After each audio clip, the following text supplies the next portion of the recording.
What brings us here today is the culmination of an investigation conducted by the Strategic Enforcement Unit, specifically our gang enforcement team.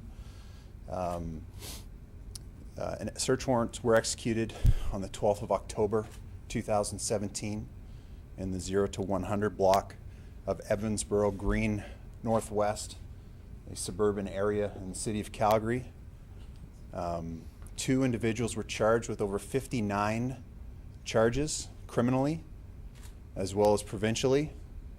It's very interesting and important to note this is the very first time provincial legislation was utilized to charge individuals in the production of pills by way of charging them with possession of pill presses, as you see in front of us. Multiple items were seized during the execution of the search warrant. The two individuals were charged with many different types of things, including counterfeiting, possession of drugs for the purpose of trafficking, specifically fentanyl, as well as many other different types of charges, including possession of firearms, stolen firearms, and we believe that because of the search warrants that were executed and the people that are actually arrested because of this, Calgary is a safer place today. And we believe that through the production of fentanyl pills, we have created we've created an environment where the city is safer because of it. I'll take all questions. When it comes to the pill press, if you were living next door to a house where one of those things was going, say, 24 hours a day in the garage or whatever, would you know, would you hear it? What kind, like, does it make sound? It does. It's a loud instrument. This pill press, we have to understand, can produce up to 120,000 pills per day. The profitability involved in that is huge, and the danger involved in that is even bigger. We see that our lab that we located during the search of this residence was in the attached garage, and the criminals know this. They know how dangerous this is, so they don't want to bring it into their house. They keep it in their garage to do this. You would notice it if you were up against the door, but otherwise you wouldn't. It's loud, but it's not overpoweringly loud. So kids could be running around playing outside and have no clue that this thing is going at. Absolutely. No regard for public safety or life at all. Now, is this something you buy off eBay? Do they build these things? Where do you get a pill press? Unfortunately, you can purchase them. These are some things that this new legislation provincially addresses, and people can't possess these. And this is something that's very, very important. Federally, we're waiting for the same type of legislation to come into effect. But we're happy to say that people in Calgary without license cannot possess these types of instruments. I guess my question is, they have it. Did they get it from someplace illegally? Did they build it themselves? No, this is an illegal instrument. I want to call it an instrument because it is. It's something that produces something on mass quantity, professionally, in a counterfeiting way. So you're talking about the creation of illicit drugs in a manner that is inconsistent with the way that drugs are normally produced. And because of that, you don't know what's inside. That's what makes this so dangerous. The proliferation of counterfeit fentanyl pills leads to deaths here in Calgary and leads to deaths in Canada and worldwide. And we're very confident that we've stopped deaths from occurring because of this seizure. Just another follow-up to Sean's question. So if I went on eBay or a website like that, I can get one of these? Potentially you could. This is one of those things where there are loopholes and you can pretty much buy anything online. We are working with our external partners, other agencies, CBSA specifically, in order to address some of these types of issues. It's important to note that the counterfeiting, almost $500,000 was seized in counterfeit money, both Canadian and American. We've conducted investigations on how they received holograms because the money is so it's such a high quality that it's been used in 99 confirmed cases here in Calgary. And it's very, very important to know that this is more than just traditional organized crime. This is non-traditional organized crime, which fuels violence here in the city. That's my next question then. It seems like a rather large bust to just be insulated within Calgary. Is there any other network you're aware of that these two who have been charged may be aligned with? Yeah, of course. We are looking at our other national organized crime ties as well as international organized crime ties. So this is something that is not isolated in Calgary. I would consider this a mid-level bust. People that work for major organized criminal organizations across the world. This is something that we really have to understand, that because it's being produced here in Calgary does not mean that it's going to stay here in Calgary. It could be exported anywhere in the world. When it comes to fentanyl, as we're talking about pharmacy type trend, pills are not like the normal form of, like when somebody's actually on prescription for fentanyl and that kind of thing, pills are not necessarily what they take. Like this is, if you see a pill, that is the illegal form of it, correct? Yeah, we're looking at, absolutely, we're looking at, people have different ways of ingesting their drugs. Consumption through pill form is one of the ways that's very common with our drug addicts here in the city and as well as in Alberta. That's why our supervised consumption site authorizes the use of consumption through oral means.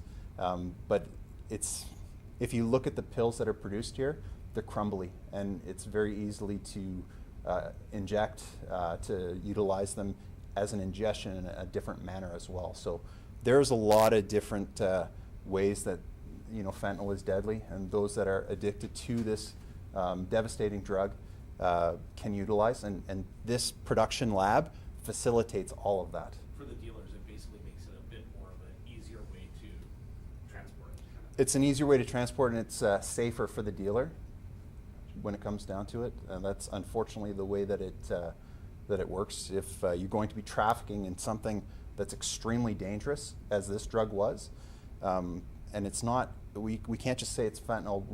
We had actually confirmed testing of W18 within this, which is obviously 100 times more toxic than fentanyl. So this is something that we're dealing with, being portrayed potentially as regular fentanyl and having these other fentanyl derivatives causes for extreme public concern and danger for our addicted population here in the city and across the world. And we can't stress enough how important it is to take this and the other pill press, because there was 2 seized during this, off the street. The other one had to be destroyed because of contamination. How big of a dent does this bust put into Calgary's drug trade? Is it a significant bust, or is this just the tip of the iceberg? This is, as far as I'm concerned, this is extremely significant in the fact that tens of thousands of pills could be produced daily with these instruments, and this organization, and I'll call it an organization, facilitates that. And we don't criminalize addiction in the Calgary Police Service and here in the city, but what we do is we hammer the people that provide, and it's very, very important to know that this is a big dent and can provide a big dent in that trafficking within our city. Is it frustrating to know that you get this bust, which you call significant, 2 more could pop up next week at similar size? Yeah, of course. I mean, we're in a new time here in the city. We're in a new time. This is a different drug culture, a drug climate for policing. So what we're seeing now is we're seeing danger not only to those that are addicted, but we're seeing danger to our first responders. Having our external partners assist us in these types of events, we had to call the RCMP Clear team, the Clan Lab team, to come down from Edmonton in order to do a proper assessment of what's happening, specifically in this lab. We have those partnerships and we value those partnerships.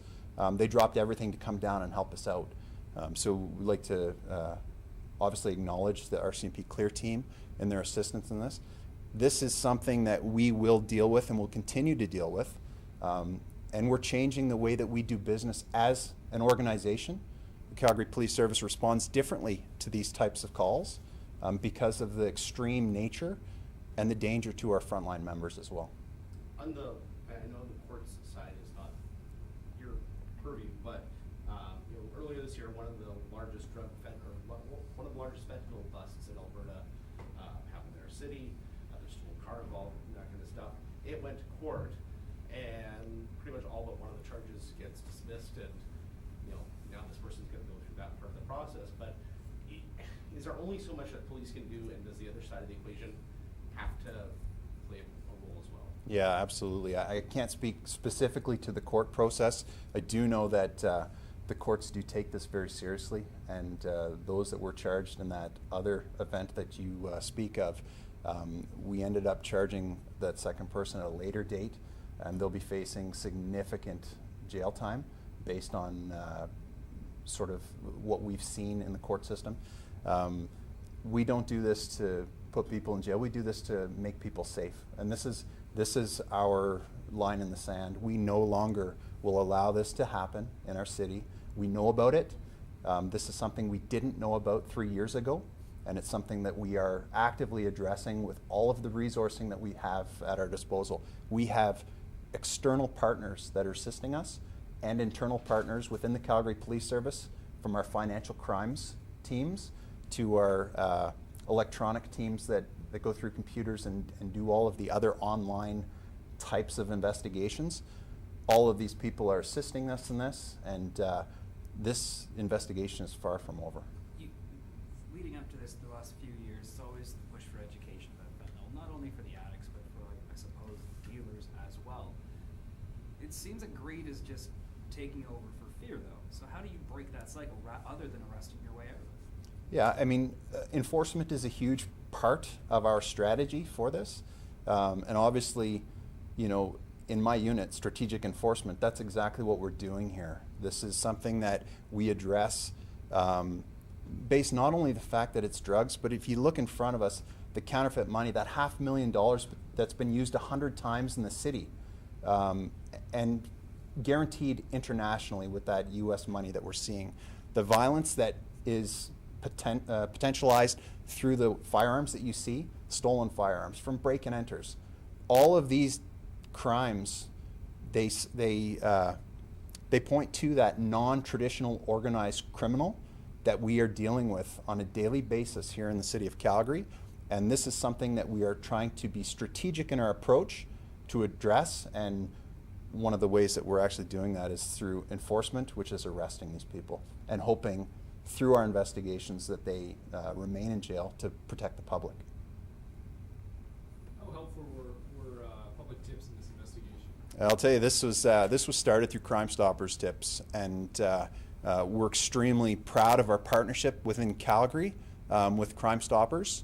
The program is it's an amazing program and allows for the public to come forward to provide those tips anonymously, and it really fuels our investigations and connects the dots when we really need that. And this is the case in this instance.